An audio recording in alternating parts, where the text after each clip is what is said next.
Olá galera, eu tô aqui com um vídeo aqui. E eu queria que você deixasse seu belo like, porque eu tô de roupa de fase de escola Betelão. Quer estudar? Fala comigo porque eu gosto muito da escola Betelão. Já tô aprendendo a ler já. Você já sabe, pode ver nesse vídeo. Então vamos lá. Tô aprendendo, gente. Relaxando. Aí eu vou botar roupa e já volto, tá, gente? Aí, tá aqui.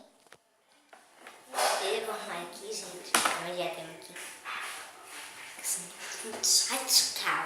Então, gente, eu não sei se terminei a cartinha, mas vou terminar. Mas só foi de primeiro. Então, vou dobrar aqui pra vocês verem. Vou dobrar mesmo. No pequenininho, que é da escola Chalão. Que eu quero mês. Antigamente era isso, tá aqui, essa fada. Mas agora trocou. Com tudo amarelinha e esses coisinhos aqui, uns tracinhos meios. Olha bem aqui, gente! Adoro isso! Tô lançando! Olha ela! É a toalhinha pequenininha! Ela é muito sapeca, ela fez uma arte aqui, quem quer ver? Aqui, ó, essa arte foi. Essa arte aqui, mas a minha avó parece que cor. Sei lá como a Cuba foi. A pessoa tá comigo. Ah, só com as costas. Cachorro, né? Cagaste tá com o braço. Ai, não me arranha, não me arranha. Não me arranha, cachorra. Então, gente, se você gostar dessa cachorra fofo de como aqui, que tem um rabinho fofinho. Ela tem uma carinha fofinha, essa pequinha. Né, amor? Faz uma arte linda, né? Uma arte.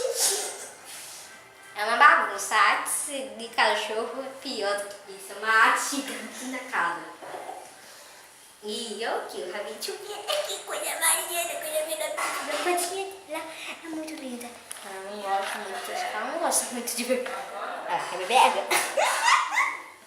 Então, gente, eu vou pra lá, tá? Deixa eu ver a pessoa pra lá pra baixo. Então, bora. Descalçar em sandália.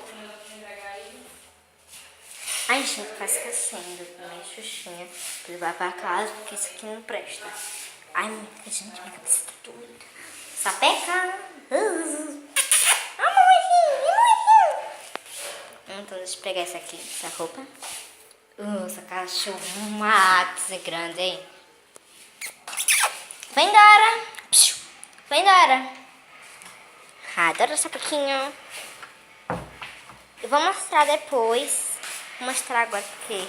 Cachorro, essa cachorrinha, essa cachorra, ela assustou, essa cachorra assustada, ela foi assustada. Pode, ela morde. Mentira, tá? Cachorrinho. A gente é aqui, ó. Tô... Ai, que medo, cacete. Eu ia pegar você. Ia pisar. Essa aqui é a minha bebê. A minha amiguinha bebê. Desde quando eu era bebezinha, ela era um filhotinho, amor. E ela é uma graça. Se pensando, gente, ela é poodle. Ela é poodle. E ela ainda continua poodle, mas só que cortaram um pouquinho, ainda continua um pouquinho poodle. E a raça dela é poodle.